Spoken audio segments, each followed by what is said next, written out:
મારા સુરત શહેરના સફાઈ કામદારો, બેલદારો, સુરત મહાનગરપાલિકાના કર્મચારીઓ અને ઓલ સ્ટાફને આજે હું સુરત મહાનગરપાલિકાની મુખ્ય કચેરીએ રાત્રે 12 વાગે અહીંયા અમે આવ્યા છે, કારણ કે અમને સૂચના મળી કે તમારા ઓફિસના સેન્ટ્રલ ઝોનના કાર્યપાલક ઇજનેર શ્રી અને તમે કોઈ અધિકારીના પારેખ સાહેબ એ ઓફિસોના તાળા તોડીને તમારી દુનિયાની સામગ્રી એ બધી ચોરી કરી રહ્યા છે. આપ તાત્કાલિક આવો અહીંયા. અમે સોલંકી બીજા બધા આગેવાનો આવી રહ્યા છે.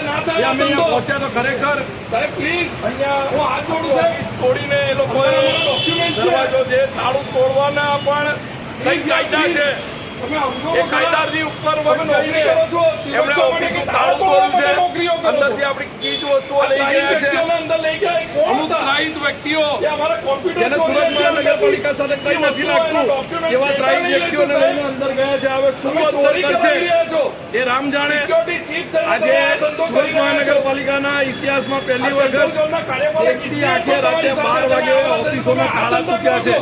જે બાબતે હું 112માં ફોન કરીને એમની ફરિયાદ પણ હું કાયદેસરની કરવાનો છું. લાલગેટ પોલીસ પણ અહીંયા છે.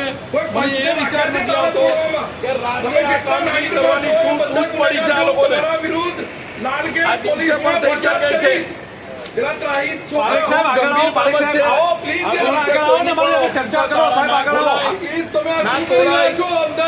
આ લોકો જે કામગીરી કરી રહ્યા છે ગેરકાયદેસર છે અને આમના વિરુદ્ધ અમે લાલગેટ પોલીસ સ્ટેશનમાં હમણાં ફરિયાદ પણ કરવા જવાના છે. માટે મારી નમ્ર વિનંતી છે કે જે કોઈ પણ હાલની તારીખે સુરત મહાનગરપાલિકા પહોંચી શકે એ લોકો પહોંચો અને આપણી ઓફિસનો બચાવ કરો, નહીં તો આ બધું ચોરી જશે અંદરથી.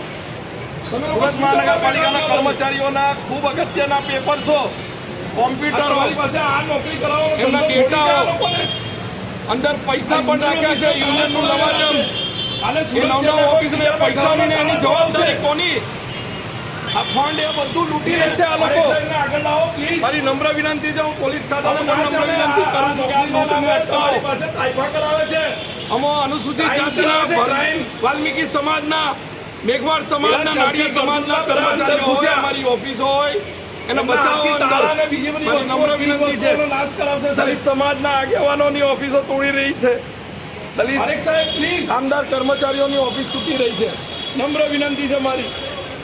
ચોરીઓ અંદર થઈ રહી છે.